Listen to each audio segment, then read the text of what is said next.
Hey, this is Dan here from Rune Silk, and I'm joined by one other, and that's none other than Damo for show, and this is the Beardmail podcast. So sit back, listen, and enjoy.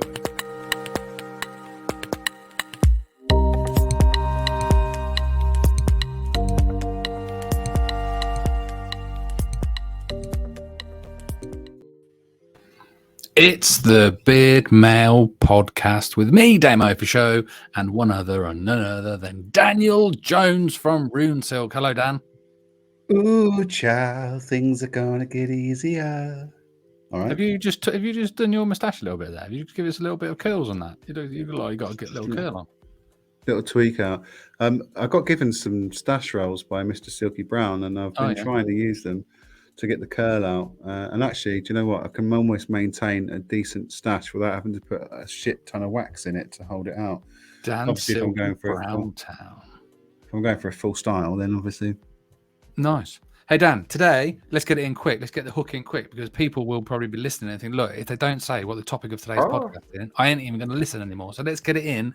We're talking about witness the fitness, right? You've got to stay fit and healthy in order to maintain and grow a luxury, beautiful, lovely beard. And today we're talking about fitness, but kind of fitness fads. Ooh. So, you know, we're both gentlemen of an age, aren't we, Dan? You know, we're around the 40 mark. Let's say we're both about around 40. I'm definitely round. Yeah. And, you know, sometimes you have to take drastic measures, right? And there's loads of stuff out there online, loads of different diets and fads and things. And I just wanted to chat with you and see if you've tried any. I wanted to tell you a little bit of story about some that I've tried. And ultimately, I think I need to find one that works, because damn, when you're on the other side of 40, it's hard, Dan. It's hard. I've got a little bit of a belly and it's got to go. What do you think about fitness fads? Well, I think they're exactly what they're called, right? They're fads. They're all things that people go, oh, yeah, you know, this is the latest. It definitely works. But I'm of a mind that sort of says, if you keep changing it up and confusing your body, then it will work, right? Because if you do the same thing over and over again, your body goes into plateau anyway. So if you do all the fads at various phases throughout the year, then you'll probably see some difference, as long as you just keep moving. The answer is burn more calories than you put in, right? It's just simple maths. You look like Gareth Bale a little bit from with your hair like that. Let's have it in back. Just Gareth Bale with a massive beard, though. I should play for Real Madrid looking like this, really, because I've got that bit of top knot going on the back there, which I've never had before. Actually, use that to cover up my bald spot. I am on the wrong side of 40.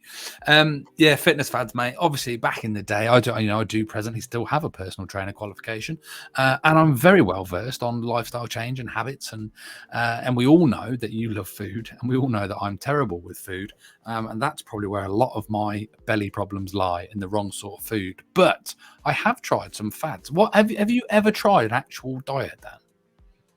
Yeah, I've done a few. What have you done? Well, I've done like the keto stuff and keto show. Get the ketosis. I've tried I haven't tried the Atkins diet. I probably thought I did, but then I like carbs too much. Hang on a minute. Isn't the Atkins the same as the Cambridge diet? I don't know. Is that basically where you just cut out everything carbohydrates, right? Which is impossible, because even a carrot's got carbs in it. Exactly. But is that because you live in Cambridge, you're not allowed to call it the Cambridge diet? It's the Atkins diet. I wasn't even aware it was called a Cambridge diet. Yeah. It probably come from some medical professor, Dr. Atkins or something, who was from Cambridge University.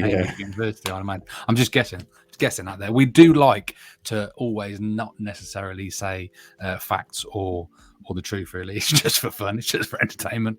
But yeah, the Cambridge diet. Any joy with that, Dan? No, not really. I think the one that I stick to the most frequently, I don't know why. I think it's just because I find it probably the easiest one is intermittent fasting.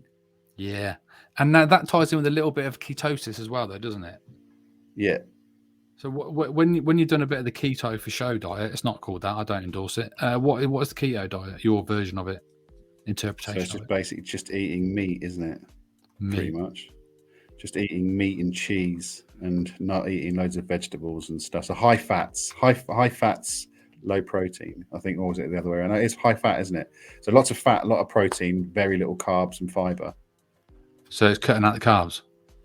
Cutting out the carbs again, yeah, pretty much. But What, it's just and high what? protein, high meat diet, Well, isn't that the caveman diet? pretty much. But isn't that what's the one Joe Rogan was doing for a little bit? There's that guy on Instagram that does it just all about the meat. And it's not called caveman. It's not called keto. It's called paleo. Paleo for show. They're all for show. Paleo diet. Another for show. Yeah, I know a guy that does that, and he swears by it. Yeah, just eat nothing but meat. But he eats meats and cheese. But he doesn't. Yeah. He doesn't eat vegetables. He eats meats and cheese. So he gets his dairy from the cheese, and he eats a lot of steak and stuff like that. And he's one of these guys that will actively do quite a lot of posts that says, you know, look at how much goodness is in a steak per gram over a lettuce leaf. Well, I don't know what to put this down to, but I feel like I lost a little bit of muscle mass of late. And it could be because of not going to the gym. It's most likely because I stopped eating meat for a little bit and I was just ramming them cauldron veggie sausages down me. And I think actually my body likes and wants to have a bit more meat. So I'm back on the chicken, man. I'm back on the chicken. You'll love this. Dumbbells. Yeah, shoot. I forgot about this. I spoke to a guy at a festival I worked at a few weeks ago, who he's got Caribbean heritage, and he says he used to have a really kind of thick beard until he became a vegan. For real? Yeah, he said ever since he cut meat out of his diet, he said his beard does not grow anywhere near. I'm not saying there's any marky science there, but what I'm saying is that this was a singular case study of an Afro-Caribbean gentleman who became a vegan and put two and two together, that his beard no longer, and his hair and beard no longer grow as wildly and as much as they did once when he ate the meats.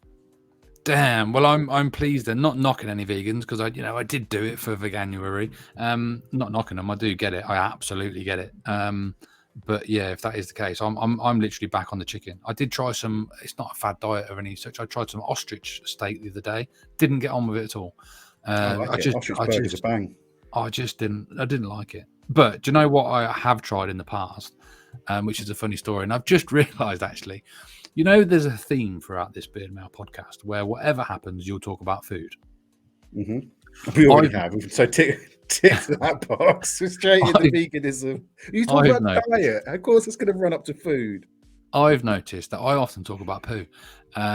So I mentioned like Portaloos, and we did the festival one. And I'm sure, you know, there's always a bit of poo theme going on. So this fitness fad is about the poo. It's about detox tea. Have you ever tried a detox tea? So sorry, I need to get the ASMR. It's very hot. Oh, too hot. That was you slurping on tea? Yeah. What were you slurping on? No, mine was when it comes out the back door. Oh. Dan, that I think we've just felched on the Beardmail podcast. I think I pooped as you slurped. Oh dear. There's a brand, isn't there, called Booty? I tried that. That's it. This is what I want to talk about. Yeah, I did try it. I did a round of Booty, and I think it was one of those ones. I don't even know. So I'm sure it was in a book. Like I read something in a book about detox teas, and I was when I went for a phase where anything I read in a book became religion, and it was like, yes, I must try this. Tim Ferriss is talking about it, or something. Or Gary Vaynerchuk's talking about these teas, detox teas. So I went on the Booty for a bit. I think I did a month, and I was like, yeah, don't really know if anything happened. Just for our fans that are a bit weird and a bit disgusting, can we just do that ASMR again? You slurp and I'll poop.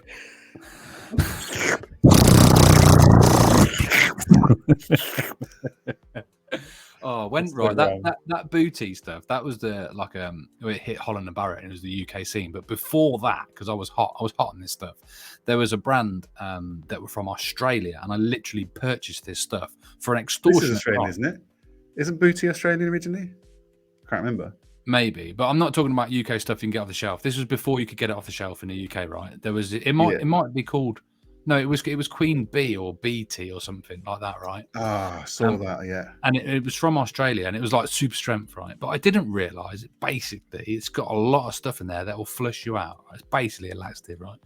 But I didn't know this, and It was quite expensive, so I ordered a lot, and I thought, do you know what, I could sell this. And at the time, I was working in an office with 70 other people, and some of them were ladies, some of them were on Weight Watchers, some of them were into a bit of fitness and that. I thought, do you know what, I could buy a load of this and then flog it at work. And so I bought some, and I tried it as well, and it was good for a number of reasons, but damn, it just literally made you poop yourself. However, I did find that like my skin was really good, and I had more hours in the day because I would literally be waking up at like 5 a.m. to run to the toilet. But I found that I was all right after I'd done a couple of goes in the morning. I'd go to work and I'd be fine. So I started selling it at work, right, for a marginal profit. And one of the ladies came into work, and she and she'd already been trying in that. She goes, "I'll be all right today." I said, "What are you talking about?" She goes, "I brought an extra pair of pants in," and I was like, and it was so because you'd be sitting there in the office, right, doing your work, and then you'd see like the 3 people that you'd sold the Detox Tea to all going to the toilet at the same time, and then back out, and then back again, and back out, and back again.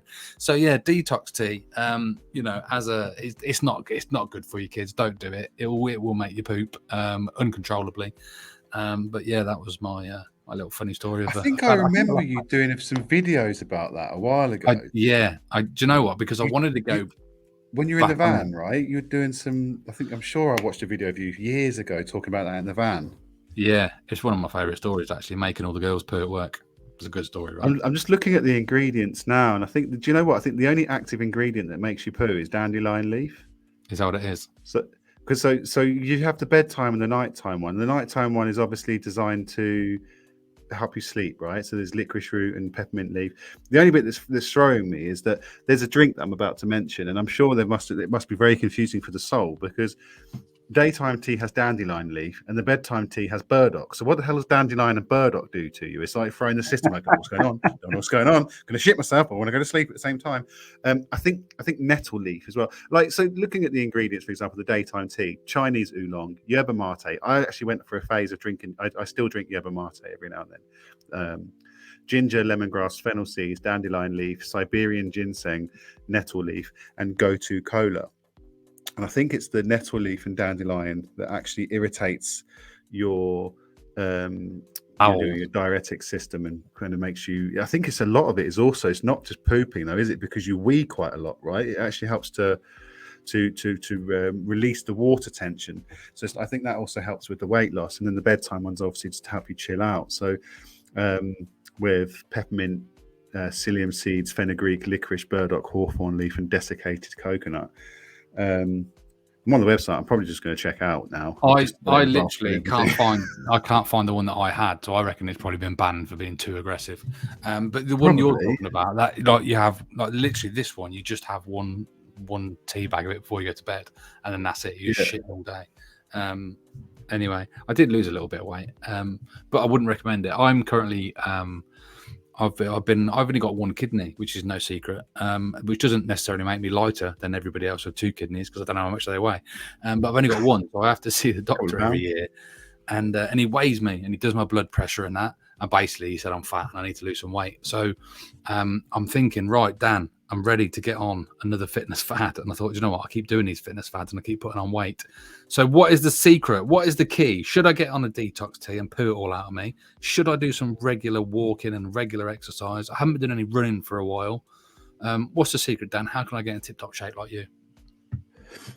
I would say to get some, I think tea's a good. I think tea is good for the habit forming. Especially these ones you get the daytime and the bedtime ones. But combined with just put the biscuits down, like that's this one thing I probably should have mentioned when we did the Father's Day podcast was how difficult it is to actually not eat biscuits in my house because I have kids and the biscuit jar is visible. Like I walk in the kitchen and I'm sure I've said this before in a podcast and the party rings are like kind of like going like, my girl wants to party all the time, party. And I'm there in the kitchen going, I hear you. All of a sudden the lid's off, the party rings are coming out. We're all dancing in the kitchen. I'm just like, I can just envision Jack Lamborn coming around the corner in your kitchen with some more party rings. Oh yeah, probably the Oxford Beard Comp, not the Oxford one, the Opie's Beard Comp. He was giving out party rings all the time. You were so drunk. Oh, You yeah, don't even that's remember, it. do you? That's it. He had the party rings and the Jaffa Cake donuts, didn't he? Did he have Jaffa cakes as well? Jaffa Cake donuts. I'm sure it was a Jaffa nuts. Sorry, do you know? I don't know why. Right, just looking at this website for this brand of tea that we've mentioned so many times, so I might as well just say anyway, the booty one. It just makes me laugh when it says packed in a family that handles nuts, because immediately now I'm just seeing like Frank just there on the line, just taking a cheeky scratch while he's packing the tea. Like, oh, hang on a minute, oi, oi, just got to have a cheeky readjustment. But and on Frank, I did say before the end of that last podcast, I'm going to chuck in some fun-tainment here. I mentioned Gary in last week's podcast, and I have to talk about this. So this came up in conversation in the office. We have this email, newsletter email that comes around. We've all sort of subscribed to it in workplace because it's quite funny. It's called Brew Time or something like that. I can't remember exactly what it's called. Something Brew, Morning Brew, and the headline on this email was, Gary is becoming extinct. Oh. The name Gary is becoming extinct, ladies and gentlemen. So if you're having a child, and we're talking about fathers, and it's a boy, just consider the name Gary, because Gary is in danger. That was it. Nothing. It all swings and roundabouts. It will come round again in 20 years' time. It'll be like, oh yeah, Gary, that's a nice old-fashioned name. That's what my granddad was called. We'll do that. Yeah, well, that's it. So they apparently, I don't know what the year, 2019 national statistics, 1,200 boys named Gary. That's it. Pathetic. Not enough Garys in the world. And here's me thinking we're talking about detox fads and fitness fads and health and fitness, and we're not. We're talking about saving the Garys. Come on, guys, save the Garys. Yeah, I mean, Gary's out there now with names like Broderick and Cleon and Clifton and Orville and Jimmy and Savile. And that's probably what's done it. Gary Glitter, and he's ruined it. Gary Glitter's done it. Yeah, that's it. Well, who's the first Gary you think of when you say the word Gary? Why are we talking about Gary? Who's the first Gary you think of? I think Gary Lineker, probably. Gary Glitter and Gary Lineker. No, there's something wrong with him as well. But yeah, I think Gary Lineker. I like Gary Lineker. Yeah, no, he's not. He's a nice lad. If you listen to the podcast, Gary, you're a sound. Hi, Gary. I was on your show, sitting on a fortune. I didn't win. Oh yeah, you did. You met him. You've met him as well, haven't you? I've met him as well. He's just a miserable git when I met him. Well, I thought he was lovely. Well, he would, because he's there on his own show. Nothing quite like meeting people you think are funny, and then they're not. Yeah, or tuning in to listen about fitness fads and learn something for your well-being, and then end up talking about Gary Lineker. Football actually this fits in quite nice. Actually, I played football. It's pre-season training has started, and I've been like, Dan, look, I'm getting fat and I'm terrible, and I haven't been exercising regularly enough. I put a couple of things in place. My current fitness fad is swinging a mace around, so I'm learning to do a weighted mace. Yeah, I saw this. And I said I was going to do it every single day. Just between me and you, I haven't managed to do it every single day. But I put that down to the fact that the weather has been absolute shit, and I want to go out in the garden and do it and film it, because I'm going to make a really cool video at the end of me like swinging it around, looking really cool. So that was my thing, but I struggled to keep up with that because generally the weather's been bad and I don't want to do it in the rain. However, I went and played football this week, pre-season training, and I ran the whole time, ran the field, ran through the game and all that, because when I'm chasing the ball, when I'm doing something I enjoy, when it's something that's purposeful and rewarding, I can do the fitness. You get fit as a side hustle of, enjoying the game. And I think that's the key, and that's the message I'd like to get across to our listeners. These, fitness fads and diet teas and stuff like that. It's all a load of crap. You should find something that you really enjoy. And if you happen to be quite active doing it, that's the best way to lose a bit of weight. And actually, I know, we talked about festivals the other week. And I know when you go and do a festival, you're walking all day long. And I think being active all day long is really, really important. There's a couple of guys I follow on the Instagram, Duran Cartel and James Smith, both personal trainers, but they're always banging on about calorie deficit and your NEAT, which is basically how many calories you're burning without actually exercising, just what you're doing day to day. And I've realized that I think why I've put on so much weight over the last 2 years is because my day-to-day is very sedentary, sat in front of a computer screen, and I'm not out and about like you, working at a festival and walking 10 miles a day. You look at, You know, we've got like Liam Sandy, the old the Norseman. He's carrying like a massive vacuum for blowing leaves and stuff, and walking around, you know, his site where he works. He's doing like 15,000, 20,000, 30,000, 40,000 steps in a day, whereas I'm walking to the fridge, to the computer, to the fridge, to the computer, and that's the trick, getting some steps in. Also on the site as well, it's good. You got to remember, it's not all just my wife's calling me now. She doesn't want to aware that my podcast is still on. Hello, the wife. Megan wife. I'm going to bring her on. Bring her on the show. Bring her on live. Shall I have a conversation? Oh, she's hung up now. I think that'll be a weird one. She's probably wondering what time I'm picking up the KFC. She has tried to miss call me. I will tell her that I'm just ringing me. Oh, she's ringing you now. She tell Dan. Is Dan still out? Shall I actually answer the phone on the live on the podcast, guys? All right, live on the podcast. The wife is now live on the podcast. She's probably wondering where we are and where the KFC is. So say hello to the podcast, wife. Hello, the wife. That's all right. It's all right. I'm assuming you want me to pick up some food, or you're wondering why I'm not home yet? Ask her about detox teas. We are definitely alive, but we are live on the Beardmail podcast. We are live. So I'm going to have to hang up, and I will be finishing here in about 10-15 minutes, and then back with KFC approximately 40 minutes. Apologies to our viewers. No. Love you. Bye. Apologies. There you go. That was the wife wondering where I was. She wasn't worried about the KFC. She was actually worried about my well-being. She was worried that I had died somewhere on my way of getting home. So no, absolutely. There you go. The wife was live. I think that's thrown her. I don't think she was quite expecting to be live on the podcast there. This is going downhill. I'm sneezing. The wife's phoning. I'll say what I was saying was with the festival as well. It's not just the walking. Like, you know, we're doing fencing. So I stacked. I must have stacked on my own on last Sunday. Stacked. I'm making a fencing joke, Dan. The people on listening they can't see what I'm doing, so enlighten them. Fencing. Oh, sorry. Fencing, stab, on guard, pilot. So stacking the fencing. So this ped barrier, all the ped barrier, like the lower fencing, they go in stacks of 25. So 13 facing up and then 12 facing down. You get a big stack of 25. And I think on Sunday on my own, I took down and stacked 500 ped barriers. Well done. Yeah, it was hard. And I've got tennis elbow as well. So if you want to do any fitness, go and sign yourself up to work at a festival. And if you're interested in festivals, go and listen to our podcast. We did all about festivals.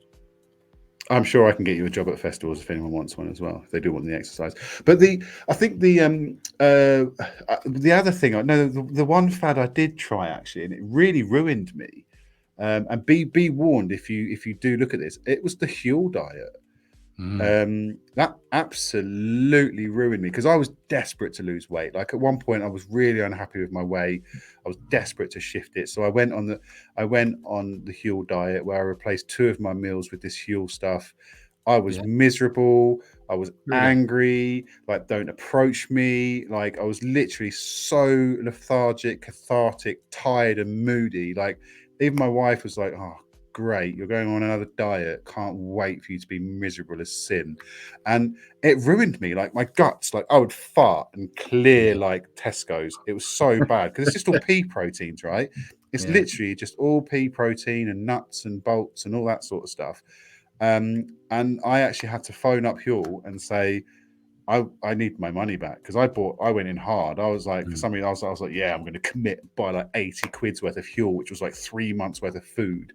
And I had to say, give me my money back. I'm sending this back. I can't. She was like, have you tried a different flavor? I was like, no, it's crippling my insides, like to the point where I'm there going, oh.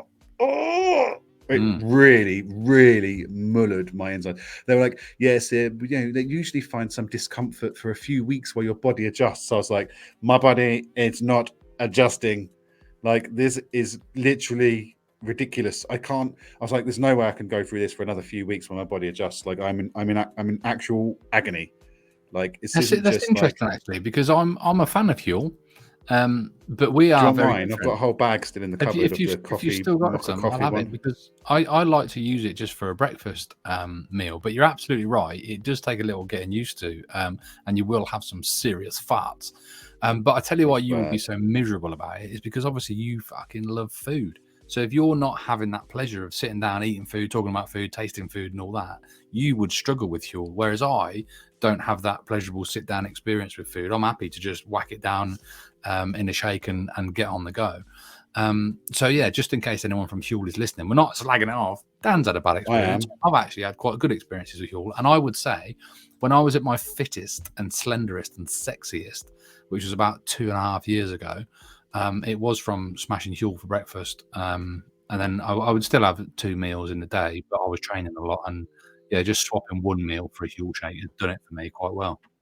Well, that's what they said. They said, "Did you know?" They said, "Well, that's how I started." They said, "Oh, did you go straight in with just like the replacing all of your meals?" I was like, "No chance." I did like what it suggested was, I did like a few weeks on just like the breakfast, and the thing is, I quite liked it. Like, I was like, "Oh, that's actually not too bad," and it was quite nice. And the ones I had were nice. I had like the banana one, and I tried a couple of other ones as well. Like I think there was like Protein Works. I think I had and.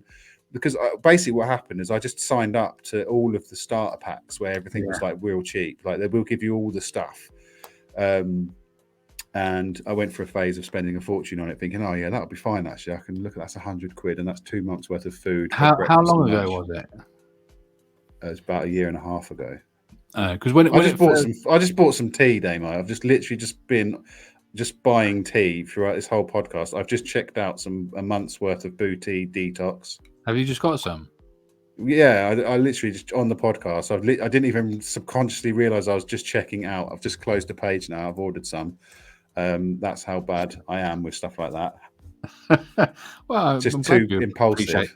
I appreciate this professional podcast that we're putting on, and you're focused on the topics in hand and not just shopping online whilst we're recording and chatting to the wife. Buy my booty and talking about. I know this one's a bit of a write-off, isn't it? It'll probably be our most viewed one because if you listen hard enough, you might hear that I've actually got a wife and she spoke in real life and stuff. But yeah, I think the guy I work with, he loves a Huel, but he's very similar to you. Yeah, Gary. He sees food as exactly what it is. It's fuel. He has no passion or love for food and tastes. It's just fuel. And he drinks Huel on a regular, so he won't have lunch. He'll just have a Huel and just power through a day. And I'm just like, that's a milkshake, man. Like, I'm surprised there's not a bottle in here. Actually, there's usually like a bottle in the podcast studio, just where he's not even finished a bottle. He's just cracked the lid and just gone. That'll do. I actually used them as well when I did a 24-hour endurance run. I used them as a quick way to get calories in, because if you do it properly, it's like 400 calories in a shake. Yeah. But I just ramped up the levels, so I knew obviously I was constantly moving for these 24 hours, running up and down this thing. I had to get calories in, and I wasn't going to get a chance to sit down and eat because you have to be moving all the time. So I actually used them as like a good way to get 600 calories in one go. And I suppose it'd be quite good for people doing, they're trying to put weight on, because there's some muscle gainers and that you can get which are really calorific, that sort of thing. But yeah, I'm a fan of Huel. So different people. It's the same as Slim Fast shakes, right? They're pretty much a similar thing, I'm assuming, right? They're just it's just Slim Fast shakes the same. Yeah, they're just really low calorie, and you just have a smaller one, I think. Huel sounds better. It looks trendier. Huel is fuel. Huel, it's fuel. You can become a hooligan. Yeah, hooligan. That was it. They had the hooligan t-shirts, didn't they? Alex was always saying, he was always saying, become a hooligan. Oh, mate, if you want that powder, and honestly, I'll send it to you because it's been in the cupboard at work for a while. It might not be very nice. Whatever calories that probably were in it have probably evaporated now. Space food, man. It'll go forever. Yeah, well, it's the caramel coffee one or whatever. Like, it was nice. Tasted like you were drinking a Twix, not a Twix, a Weetabix. You like that, like liquid Weetabix. Yeah, and powdery bits. I didn't shake very well. Yeah, I'll have it, mate. If you don't mind, you could send it me, and I'll unbox it live on Beardmail. Well, I see. I managed to get quite a result because I got a refund for my Huel. And they said keep it. They said keep it. So I put the 2 unopened bags on Facebook. I had a banana and strawberry. Boshed those straight on Facebook for like 15 quid each or whatever. That's illegal, Dan. That's fraud. You're in so much trouble. Hey, got quickly, while we're gifted it. talking about money-saving tips, I tried to cancel my Amazon Audible the other day, and they said, how about you just have it for 3 months for half price? I was like, yeah, okay, let's do that then. I need to speak to them. I've got like 6 credits now because I haven't downloaded a book in ages because I've not been running. I've not been listening. So I literally have like 6 credits to use, and I'm paying $7.99 a month for a credit that keeps going on. The problem is that I'm very frugal when it comes to my Audible membership and stuff like that. I'm like, which book is the longest and get the bang for my buck? So I find the books that are like between 8 and 13 hours. I never get through them. 26-hour ones. Some of them are ridiculous. There's some of the stuff I listen to is long. What's your favorite Audible you've listened to? I've actually listened to The Alchemist about 5 or 6 times because I used to just bang it on when I went for a long run or long walk, and I love the guy's voice. It's Jeremy Irons. It's a great story anyway, The Alchemist, but his voice with it is banging. Nice. And it's a lovely, poignant story, not too dissimilar to my life actually. Anyway, Dan, I might actually look at that. I keep seeing that. Mine is Never Split the Difference by Chris Voss. It's a great book. It's about hostage negotiation with an FBI agent who was in charge of hostage negotiation, but it's how you apply the skill set of negotiation for daily life, like daily life of negotiation. What's it called again? Give us a plug. Never Split the Difference. Never split the difference, and don't. It's really good. Swords. And he does. He's also got another book that follows up called Black Swan. It talks about Black Swan events and stuff like that. But no, I do love the Audible. I used to love it when I was sort of rowing. A really good one, actually, if you love words, is the Etymologicon. Oh, the old Etymologicon. That's a great. Yeah, so it's a book about etymology, but it's all about how words became. Not mod. It doesn't really include modern words because I've no idea where peng, leng, and mad motives come from. I just think it's just people that have decided to speak like idiots. But it's all about how even things like the word check and the difference between the CK check and the QUE check in the Americans, and also where the word things like point blank comes from. Yeah. So, which is quite interesting. Do you want to know? So, yeah. Point blank goes right the way back to archery. But so the original archery targets, the bullseye was white. Yeah. And so blank. Put your point in the blank. No, well, French. The word for white is blanc. Oh, I see. So it's point blanc. Just get the ASMR in. Point blanc. And yeah, just so it talks about essentially that. So the word point blank comes from archery, and it's like, I think it's something along the lines of being able to hit the bullseye as if you were to literally just walk up and just stick the arrow into the point blank. So therefore, point blank range became close range.